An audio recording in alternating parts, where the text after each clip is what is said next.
If you've been following this channel for the last couple months, you know I designed a 3D printable RC car that can go 40 miles per hour.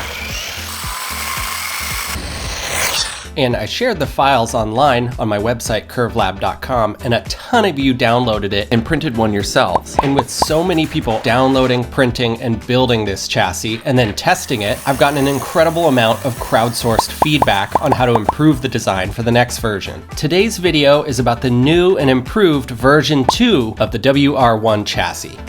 In this video, I'm going to show you how I redesigned some of the most common failure points to optimize for strength, how I designed an adjustable body shell mounting bracket that's extremely easy to print and allows you to mount pretty much any body shell you want. And the most exciting update is I designed the chassis to be compatible with a 4K FPV camera system on a gimbal, so you can drive the car in first-person view and the camera follows your head movements, making it extremely easy to look through corners and giving you a super realistic driving experience if you add a body shell. And finally, by sheer popular demand, I've begun adapting the printable 930 body to be 1/8 scale and to be compatible with the printable chassis and the FPV camera system, which took me deep into the weeds of mold making and creating 3D printable molds that can thermoform clear plastic for the FPV camera system to see through. So if any of that sounds interesting to you, stick around. We have a lot to cover.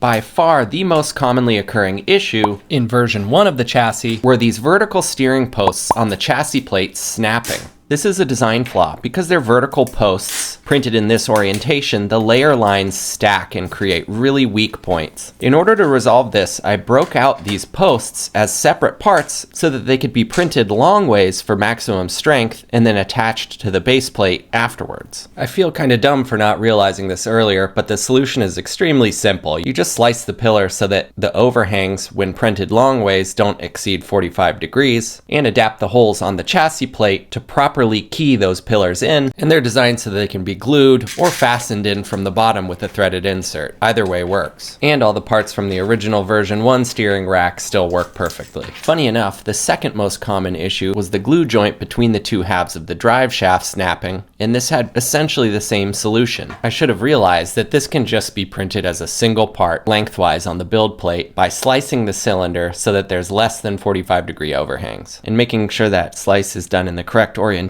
so it doesn't interfere with the coupling between the differential and the shaft. And again, this is an easy hot fix for version 1. Just print the new shafts and switch out the set screws, and the new drive shafts are ready to install. I should mention that I never had any issue with these drive shafts after putting a ton of miles through them, and I think it all comes down to how carefully you set that adhesive bond. So if your version 1 shafts haven't failed yet, I doubt they will. The last overwhelming response from the followers of this channel was, when are you making a body cover attachment?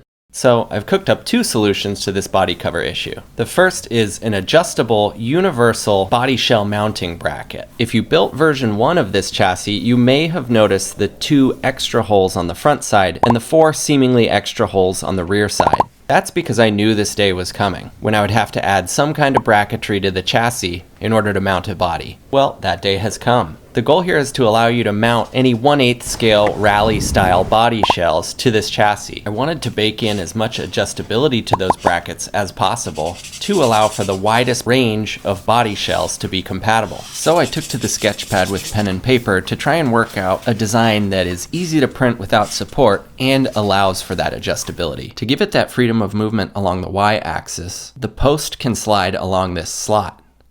To give the post freedom of movement in the up and down or Z-axis, I add another slot perpendicular to the first one. Then, in order to lock the post in position, I added a 3D printable square nut with a threaded insert that can slide along the length of the post. And by tightening the screw, the friction increases until it's locked in position. And this is a simple solution I think anyone could come up with, but there was a bit of nuance in designing the parts to be able to print very cleanly without support on an FDM printer. To assemble the square nuts, I use a soldering iron to press these heat-set threaded inserts into the plastic. And to assemble the posts to the bracket, I lightly tighten the fasteners so that you can still kind of wiggle the posts around in Y and the Z axis. They shouldn't be able to move freely, but you should be able to set them in position without fear of them moving on their own. Then you can attach them to those spare holes I mentioned earlier with 2 bolts on the front and 4 bolts on the rear. I baked in tool clearance and the ability to add spacers to adjust the X-axis position of the posts. Then to finalize fitment, drop your body and roughly position the posts so that they align with the holes in the shell. Once the posts are perfectly aligned and the body is on center, you can tighten down those fasteners fully to lock in the position. Here's where we pause for 1 second for me to humbly request that you like and subscribe. I have a bunch of exciting irons in the fire for this channel that you don't want to miss, so make sure you stay tuned. Okay, back to the show. Now, I love driving RC cars. It's so much fun in this kind of third-person Rocket League-y sense, where you're operating the car from an exterior point of view. But I'm also a motorsports enthusiast, and I've spent a lot of time racing motorcycles on the track. What really excites me is operating vehicles from a first-person perspective. Being down in the perspective of the car and being able to choose your racing line, to me, is the absolute dream with RC cars. So now that this chassis can fit a body cover, the logical next step is to design a way to be able to drive this car in first-person view. And to do that, I need a camera mounted somewhere on the chassis such that its field of view can see the whole front half of the chassis and the wheels, like a driver's perspective of an open-wheel race car. What I'm sketching here in blue is the angular field of view cone from a camera, or in other words, everything the camera can see. It just so happens that there exists such a camera that's perfect for this application that can record 4K video and can stream to an FPV headset and give you that first-person driving experience.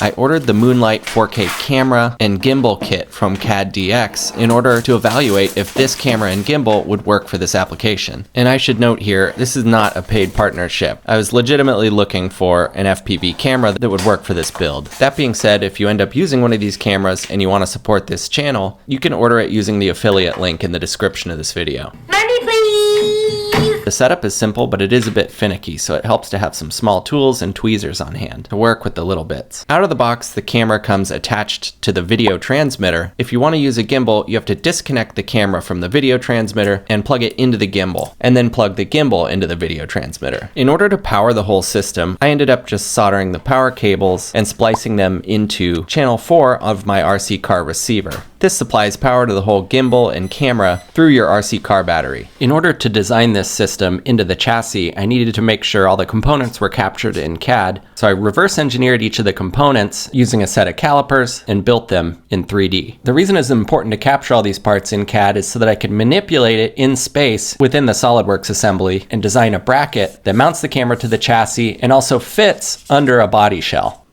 And in order to get a sense for the field of view of this camera while I'm manipulating it around the SolidWorks assembly, I created a very rough approximation of the field of view frustum. A frustum is basically that blue cone that I was sketching earlier. This was based off of specs for the horizontal and vertical field of view angle that I searched online. Now in reality, this wide angle lens has a field of view frustum that's slightly more complex than this simple cone shape. But for my purposes here, this is a perfect approximation for just getting the position and angle of the camera right within the assembly. My goal is to position it so that it gets a decent view of the front wheels and the environment around the car, but also has a logical place that makes it easy to retrofit and add the bracket to the existing WR1 chassis. I designed an antenna mount that fastens onto the main camera bracket plate, so the whole system can be sub-assembled and then added to the chassis. Then it should also be in a position where it can fit under most body shells. So I printed up the parts, including a new chassis beam that has holes that allow you to mount the camera bracket to it. The camera bracket needs a few threaded inserts and then it's ready to install. If you're installing the FPV system on your WR1 version 1, you need to first uninstall the original chassis stiffening beam and replace it with the updated version 2 beam that has holes for the bracket. The bracket can be installed in one of these 2 locations, and you can move it to the further back position if you're not running a body shell. One cool thing is the gimbal actually has built-in stabilization firmware that absorbs a lot of the vibration and harshness from the road. The Walksnail Avatar FPV goggles have a gimbal that tracks your head movement and translates that movement to the pan and tilt of the camera. I took it out to the street to test, and the range of motion of the camera is such that you can actually look back behind you and see your own rear wheels. Driving it from a first-person view is super intuitive and easy to get used to because it's just like driving a real car. The coolest thing about it, as opposed to a fixed camera, is when you're turning, you can look all the way through the corner. This is super helpful for being able to spot your exit point, just like getting on the gas as you exit a corner on a motorcycle. Apparently the video transmitter and goggles have a range of 4 kilometers, although that exceeds the range of my RC car transmitter, so I haven't tested it.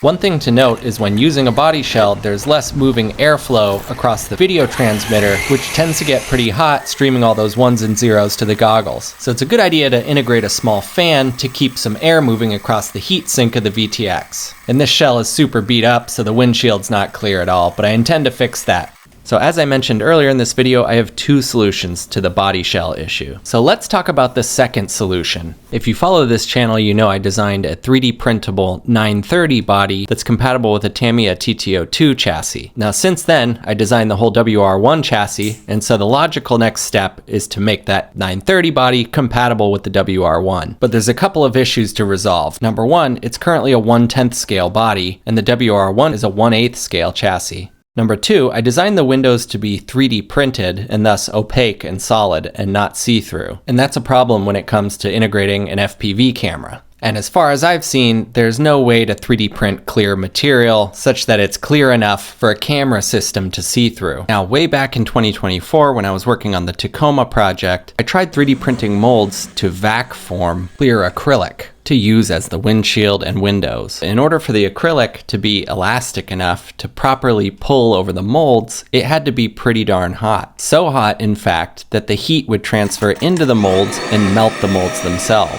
So I ended up abandoning the effort. That is, until my friend Siavash developed a method for perfectly forming clear parts with a 2-sided 3D printed mold. With this method, you can create enough downward pressure with the top side of the mold that you don't need to heat up the plastic quite as hot, and so it doesn't transfer the heat into the mold and melt the 3D printed part. So I borrowed this method for use on this project. The design of the molds are pretty simple. I took the surface of the front windshield and created a core side, and then offset it and created the cavity side shown in pink. If you take a look at the cross section down the middle of the mold, you'll notice that the windshield is tipped upwards at a slightly vertical angle. This is because if we were to print the part flat like a pancake, you'd get that wood grain effect that emerges from this compound curvature as the layers of the 3D print stack up. And that wood grain would transfer to the clear part. So this slightly upward angle ensures that each of the layer lines result in the highest resolution mold possible. And there's quite a few clear parts on the 930, so I made a family of molds, applying the same sort of approach and logic to designing the molds for these windows. I even made a small set of molds for the headlights, which also need to be clear. The perfect material for molding these parts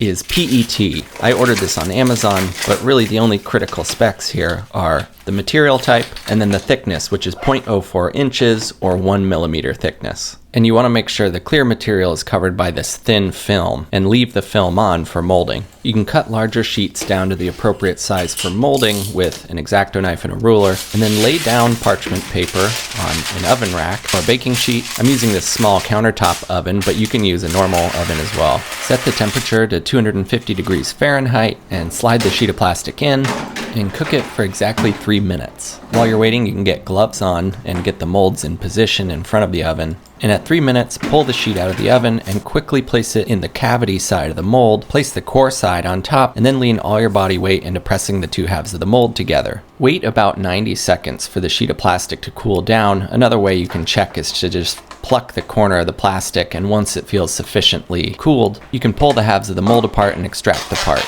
At this point, you can peel the film off of both sides and take a look at the surface of the finished part. Use the core side of the mold as a cutting guide with an X-Acto blade, and you can clean up the edges with a pair of scissors, and then repeat with each of the other molds in the family. In the next video, I'm going to show you how I design body mounts that attach to the differentials of the WR1 chassis, and how I had to adapt the bodywork in Alias to accept the longer suspension travel of a rally chassis. And in the meantime, check out my website curvelab.com to download the WR1 chassis, and if you already built the WR1 chassis, look out in your emails for updated files.